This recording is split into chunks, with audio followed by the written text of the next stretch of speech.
ସବୁଠାରୁ ଶ୍ରେଷ୍ଠ ଦାନ କ'ଣ ଆପଣମାନେ ଜାଣିଛନ୍ତି କି? ତ ଜାଣିନାହାନ୍ତି ଯଦି ଭିଡ଼ିଓକୁ ପୁରା ଏଣ୍ଡ ଯାଏଁ ଦେଖନ୍ତୁ। ଯଦି ଭିଡ଼ିଓଟି ଭଲ ଲାଗିବ ଭିଡ଼ିଓଟିକୁ ଲାଇକ୍ ସେୟାର ଆଣ୍ଡ ସବସ୍କ୍ରାଇବ୍ କରିବା ସେ ଚ୍ୟାନେଲକୁ ଜମାରୁ ଭୁଲିବେନି। ଦିନେ ବୁଦ୍ଧଦେବ ଆଶ୍ରମରେ ବସିଥାନ୍ତି ଆଉ ତାଙ୍କ ଶିଷ୍ୟମାନେ ମଧ୍ୟ ଥାନ୍ତି। ବୁଦ୍ଧଦେବ ଯେଉଁ ଗାଁରେ ଥିଲେ ସେ ଗାଁରୁ ଛାଡ଼ିକି ଆଉ ଗୋଟେ ଗାଁକୁ ଯିବା ପାଇଁ ସେ ସ୍ଥିର କଲେ।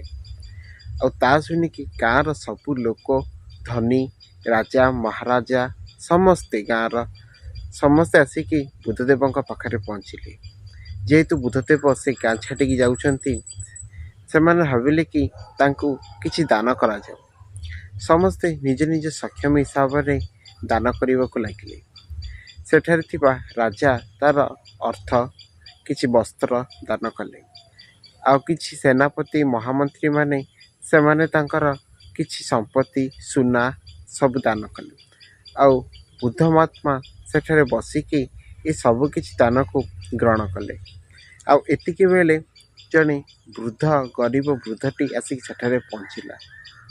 ଆଉ ସେ ତାର ସକାଳୁ ଖାଇଥିବା ଗୋଟେ ଫଳକୁ ରଖିଥିଲା। ଆଉ ସେଥିରୁ ଅଧା ଫଳ ଖାଇ ଦେଇଥିଲା ଆଉ ଅଧା ଫଳ ରଖିଥିଲା।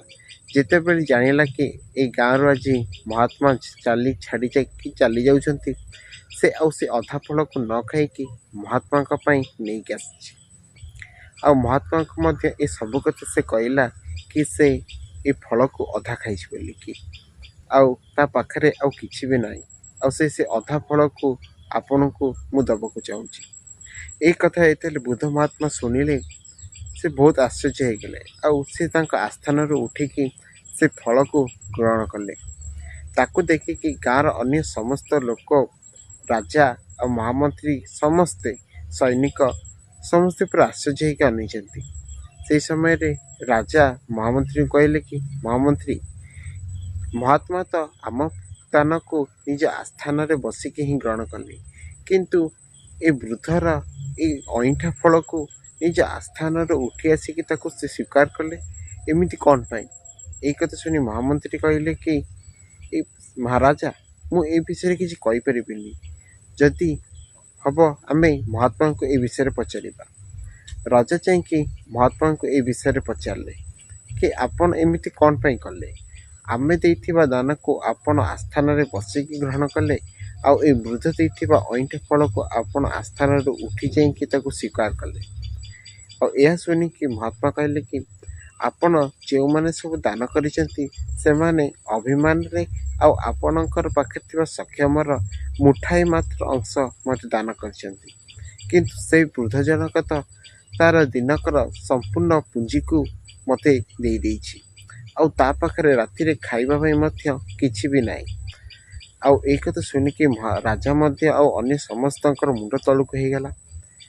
ଏ କାହାଣୀରୁ ଜଣାପଡ଼େ କି ଯଦି ଦାନରେ କୌଣସି ନିଃସ୍ୱାର୍ଥ ପ୍ରେମ, ଭଲ ପାଇବା ଆଉ ସ୍ନେହ ଥିବ ତ ସେଇ ଦାନ ସ୍ୱୀକାରଯୋଗ୍ୟ ହୋଇଥାଏ।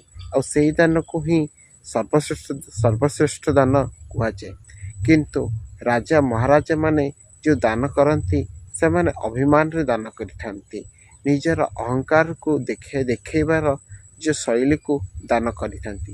କିନ୍ତୁ ବୃଦ୍ଧ ଜଣକ ଯେଉଁ ଦାନ କରିଥିଲେ, ନା ତାଙ୍କ ମନରେ ନିଃସ୍ୱାର୍ଥ କିଛି ବି ଭାବନା ନଥିଲା, କିଛି ଅହଙ୍କାର ମଧ୍ୟ ନଥିଲା, କେବଳ ପ୍ରେମ ସ୍ନେହ ଦ୍ୱାରା ସେ ଫଳଟିକୁ ଦାନ କରିଥିଲେ। ଭିଡ଼ିଓଟି କେମିତି ଲାଗିଲା ନିଶ୍ଚିନ୍ତ କମେଣ୍ଟ ବକ୍ସରେ ନିଜର ମତାମତ ଜଣାଇବେ। ଯଦି ଭିଡ଼ିଓଟି ଭଲ ଲାଗିଥିବ ଭିଡ଼ିଓଟି ଗୋଟେ ଲାଇକ୍ କରିବେ ଆଉ ଚ୍ୟାନେଲକୁ ସବସ୍କ୍ରାଇବ୍ କରିବା ପାଇଁ ଜମାରୁ ଭୁଲିବେନି। ଦେଖା ହବ ଆଉ ଗୋଟେ ନୂଆ ଭିଡ଼ିଓରେ। ରହୁଛି, ଜୟ ଜଗନ୍ନାଥ।